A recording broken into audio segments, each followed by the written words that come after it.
What's up, everybody? Welcome back to Trail Talk Tuesday on the You Run You channel, where we like to talk about running, life, and all the other good things that come up. Today, we are going to be talking about post-race recovery. That's right. Because Jonathan I'm recovering. is recovering. He's limping along, so he's doing really good. So we did do the Big Scrub 150. Here we are. All went well. We'll have that video coming out soon. But today you will see us just walking. Yeah. I'm not going to be doing much running, even though he's, like I said, he's doing good. He's feeling good. Yeah, I'm just thinking we're going to call this Trail Running Tuesday. That's true. Because that would have made this episode pretty hard. Yeah, we would have came up with something. A second ago, he told me I was walking too fast. So. Okay, so let's get into what you're feeling right now. Post-race, what's normal as far as aches and pains in your body? Oh, goodness. Well, let's just go for me, because I can't tell you what's normal. I think it's a little bit different for everybody. But I'll just go with, for me, what is normal and what I've grown to expect after these long runs like this. Obviously, my hip flexors, my hips are a little stiff right now. We climbed in the back of the car on night 2. I slept a few hours on my right side. That, I think, combined with a little bit of dehydration, is giving me pain there. I've got swelling in my calves and my feet. Very normal. If you run, over 20 miles or more, I would say you're gonna have some significant swelling in your feet and certainly in your calves. It usually takes him a little bit before you start putting shoes back on, like tying up your shoes and stuff like that. He usually goes barefoot for a while or slides or something like that to like allow his feet to have some room. So a lot of times after he's done with the race, that's something he's doing. Either he's barefoot or he's putting on like some socks and slides or something. Yeah, I mean, your shoes are not going to feel like they fit for a day or two. But I mean, that's just normal. I think having a pair of sandals is helpful, but just going barefoot is nice too. So if you can do that. I'm definitely feeling some fatigue. My body, I feel like I want to rest, but if I rest, lay down, I don't really sleep. I just kind of lay there and ponder. So fatigue, there's definitely a mental fatigue there as well. Yeah, we're all pretty foggy today. Yeah, a little foggy. We keep saying that. That's normal. Yeah. And then you have these hunger swings where you're hungry, but you don't really know what you want. Like, things sound good, but you put it in your mouth and it doesn't really satisfy you. Tacos, like if I can just suggest one thing, tacos. I love a good taco, and shout out to the people out there making the real ones. But if you got to hit up Taco Bell, run for the border. I mean, it works in a pinch. But we for me, were headed home late last night, and so we couldn't swing by and get the real tacos that we like. So we had to hit up the Taco Bell. Yeah, but it's not the same, but it hit the spot. Yeah, you want real food. So be prepared to take in some real calories. Anything else that you? I think for me, those are the feelings. I've got some blisters on my bigger toes that we'll address. I think my suggestion for that is go ahead and get it over with, and get rid of the blister, get it bandaged up, and it can start the healing process. For me, that's pretty normal. I found that my feet have maybe changed a little bit, maybe my stride, maybe my pronation a little bit.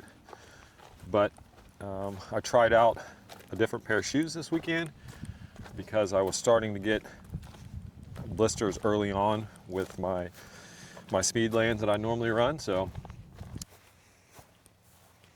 you guys see all those cows? So we actually today are just walking across the street from the house, and we were gonna go like back over towards the cows and stuff like that, and we didn't actually go to the trail today, guys.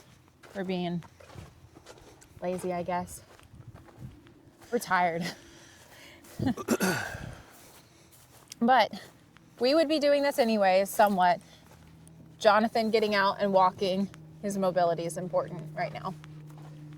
So what would you say about that? Like, you're not running today, but as far as moving your body, what do you normally do after a race? Mobility is, really important, because when you sit down, you're fatigued, so your mind's telling you that you want to rest.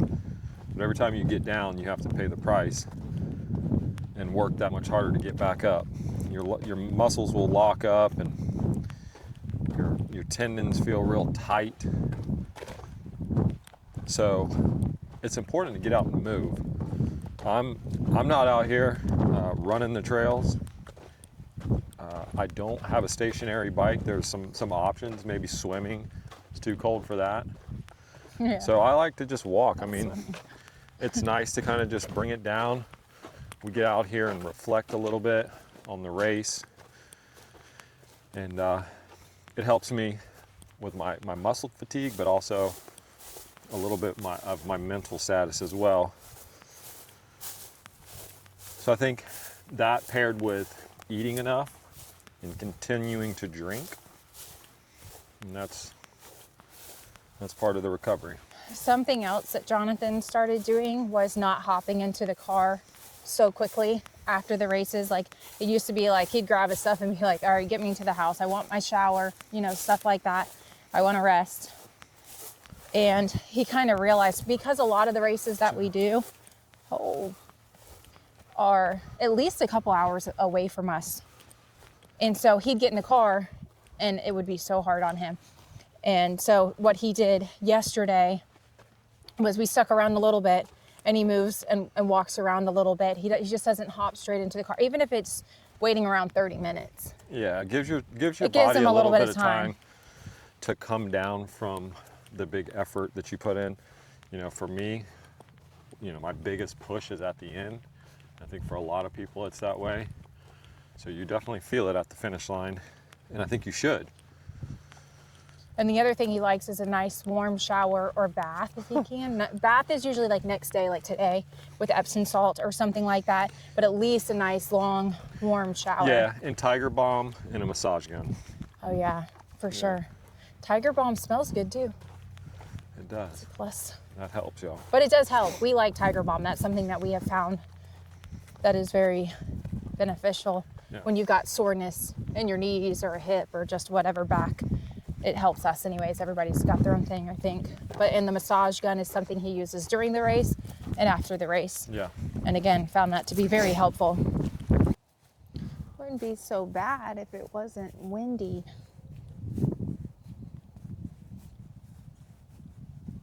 We talked about movement. So the other part of this is food and hydration. Yeah. Still very big in the recovery process, just as much as And the types of food that you eat are kind of important as well. What have you ate today? Well, I think the things that you should eat are high calories, things with salt and proteins, things that your body are going to need for that recovery process. What I've had today is we started out with pancakes and bacon this morning. Bacon. That was yummy. The bacon was Was the best good. part. But just Bacon's something always hearty. the best part. Yeah, we've had some nice little snacks in between. Just easy snacks, vegetables and hummus. And for lunch, we had fresh sourdough and I think it was It was pumpkin soup. Yeah, pumpkin so soup? you had a pumpkin soup. That was good. Yes. That was pumpkin soup. And the girls and I shared a tomato basil soup. Just tore down, But we take down a whole loaf a whole loaf of of sourdough. sourdough bread and dip it in that soup. It is so good. And tonight we've got some Chili and rice. rice. Yeah, rice and chili. So Yeah. just pretty hearty meals, something that's going to fill you up, give your body some different flavors. Because I'm telling you, for me, I don't really, there's not a taste that completely satisfies me. So I like to just try and switch it up. Sweet things, I don't want anything sweet right now. So I was going to feed him some potatoes and ramen noodles later. yeah, And top it off with a moon pie. I was and a- gonna, and then oatmeal top it cream off pie. for dessert with an oatmeal cream pie. Yeah, no thanks. We'll None save of that that. one. We'll save that one for the next one. And then you also hydration, of Yeah. course, too. Hydration, that's important. Yeah. You got to keep forcing the liquids. Your muscles need that lubrication, and it's going to be the thing that allows you to get back out there and get after it again. Because I think after these big efforts like this, your training's over, race is done, some of the structure may be lost, so you're like, I don't have to eat as much or drink as much. You're wrong, because that's when you can fall off. That's when you start to lose that forward momentum. So The first couple of races, that was not something that we were intentional about. No. Was recovery. I don't even think we really thought about recovery. no, because the If I'm finish honest, line was the goal. And it probably is what took you longer to recover the first few races, was really not having that.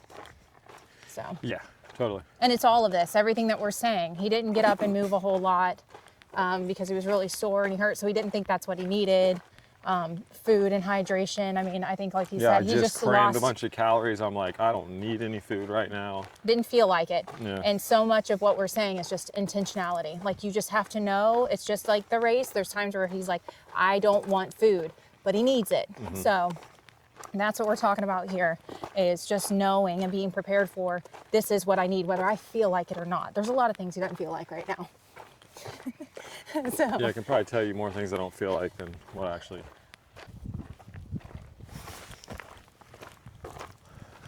big goal is always finish. So 150 miles, you did it. Where's your head at? Well, it's nice to know that we got the finish. You know, it's good to achieve our goal. We didn't meet the A goal. I don't even think we met the B or C goal, but we met We met the big goal. the big goal.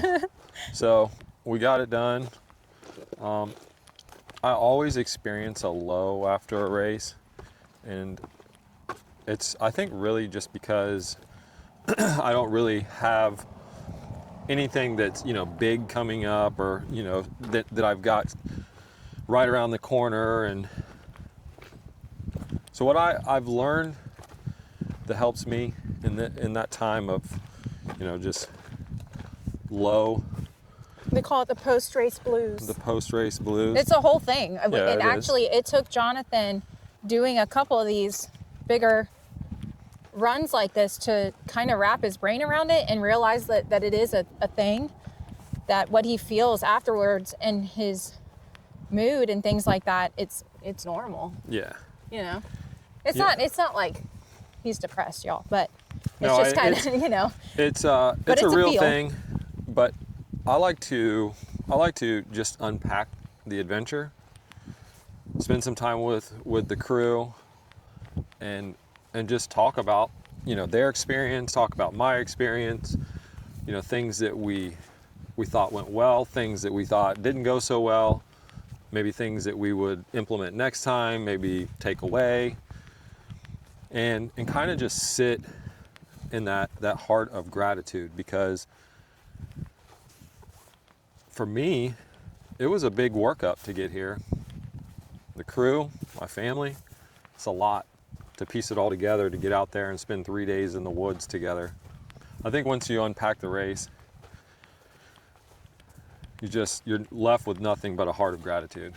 Yeah, we do always get up the next day, and with our girls especially, we talk to Jonathan and we reflect on the whole thing. And the reason why we do that too is it's crazy the different experiences that we all have, because he's out on the course and we're crewing, and so we talk about all the funny stuff and all the things that were happening. He has no idea that we got lost how many times or anything trying to get to him, or just all the things that happen. So it's same with him. We don't always know that he's gotten off course however many times, the different animals that he's seen. Yeah. There's a lot to it. Sharing pictures that we may have taken. Of course. So, because when he's in and out of, sorry, my mouth is dry, my lips are chapped. But when he's in and out of crew stops, we're not sitting there telling stories No. each time. So, and we do it while it's all still fresh on our minds. And again, for us, our children going along, his parents going along, and things like that, it means the world to us. And I think that it's important that we reflect on that, because that's what you're left with. It leaves no other space for anything else. Remember, these long distance races will break you down, but the recovery process is what builds you back up. Appreciate y'all tuning in on this Trail Talk Tuesday. We'll catch you on the next one. You run you. you.